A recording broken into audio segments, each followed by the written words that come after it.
On November 15th of 2012, I was in an accident that changed my life. Changed my family's lives, changed my future, changed how I saw myself, changed everything. That morning, I was supposed to be singing at my school's chapel. I go to Missouri Baptist University, and I was supposed to be singing with a choir from Ukraine that had come to join us for that day. My parents were in New York.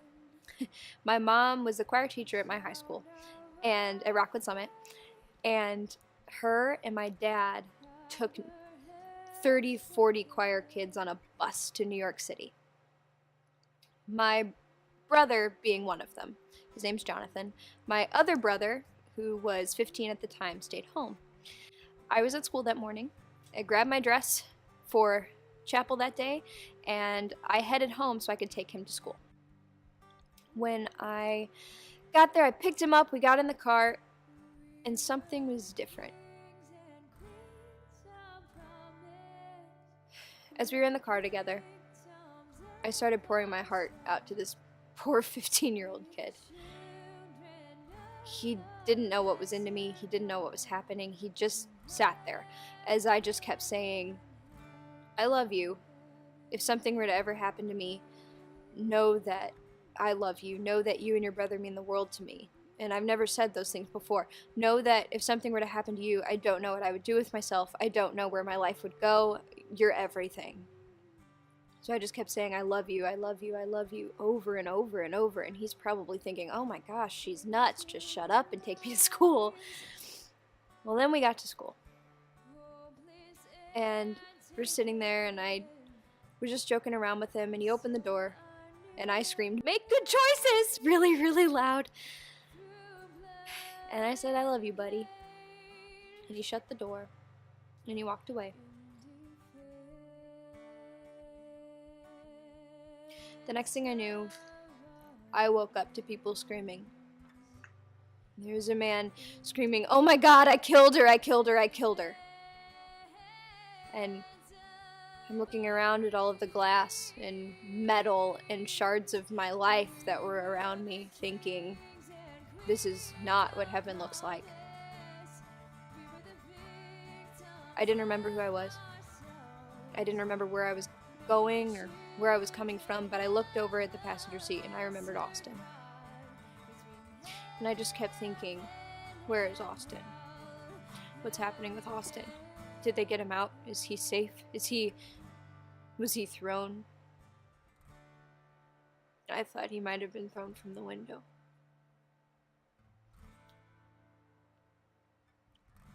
I'm sitting there, and I then heard more voices.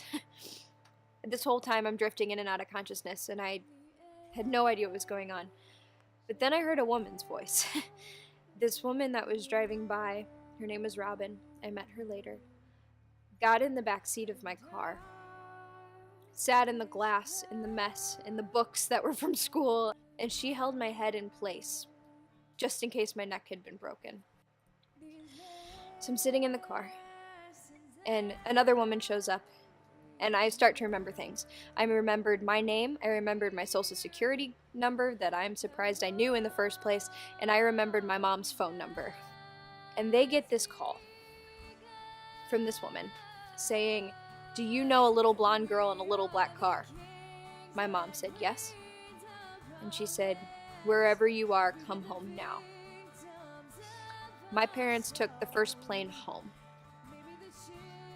At this point, she hangs up the phone. And I'm hearing sirens and all of these things, and I drifted in and out for I don't know how long. They used the jaws of life to cut me out. But before that, I'm sitting in my car. Before I was rescued, I had my own, I guess, my thought process started to come back. I'm a dancer. Ballet, hip-hop, everything. I love it. Absolutely love it. I'm a musical theater major, so dance is kind of a big deal for me. And I'm sitting there, and after all of this commotion of me remembering that Austin was at school and them calling my mom, which I didn't know was happening, I looked down and I saw a picture that I don't think will ever fully be removed from my mind. My engine in my car was in my lap. And my first thought was, my legs. My legs. Where are my legs? Where are my legs? I couldn't see them. There was stuff everywhere. It was cold that day. I had a coat on that was filled with feathers that were everywhere. And I couldn't find my legs. And I looked down and I thought to myself, God, please. I might not dance again. I might not walk again. So I prayed and I prayed, and then I thought to myself, you know, if I can move my toes, then everything will be okay. If I can move my toes, I will walk again. I will dance again. I will dance again. And I started moving my toes, and I started screaming to myself because I could do it. I could do it. I could do it. And I started screaming, thank you, God. Thank you. Thank you. And I was happy, and everyone else around me was confused. Why is this girl happy? Apparently I looked a little worse than I felt at the time. They pulled the engine off of my lap, and it was miserable.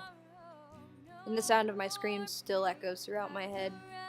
Well, I'm laying there in the ambulance, and I held the hand of the EMT, and I started pouring my heart out to him, telling him about my life with God, singing songs that I had sang in worship, anything to get my mind off of it. I was praying out loud, just as loud as I possibly could, saying, Jesus, Jesus, Jesus. I'm holding this guy's hand, and he's trying to run IVs and find out what's wrong, but there's only one man in the vehicle. And so when he let go, I started singing. And I sang I Will Rise by Chris Tomlin. I was singing as loud as I possibly could. I will rise when he calls my name. No more sorrow and no more pain. No more pain. I just kept singing over and over and over. I kept drifting in and out and in and out. And I found out later that I was pronounced dead, as I was told when I woke up. I found out later that I was broken in over 14 places. My right ankle in 3, this collarbone, 3 ribs, 1 which had punctured a lung. I busted a window out with my head, and my left hip was entirely shattered.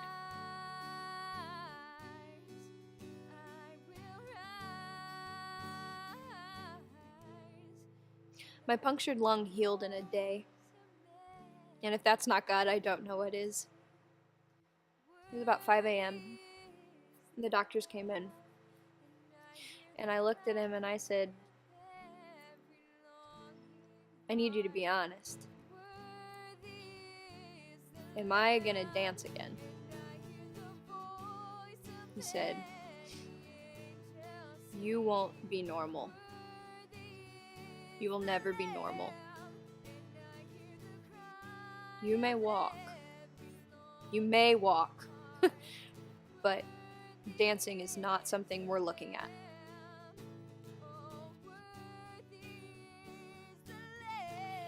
They thought I would be in the hospital for a couple of months. They didn't really know. And I was out 3 weeks later.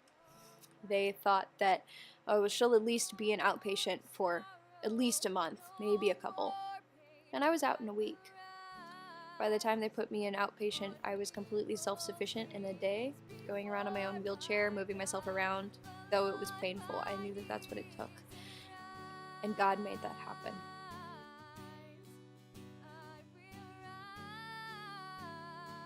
This is for my car accident. Because I was given a new life. And the story isn't over. And it's not over for anyone.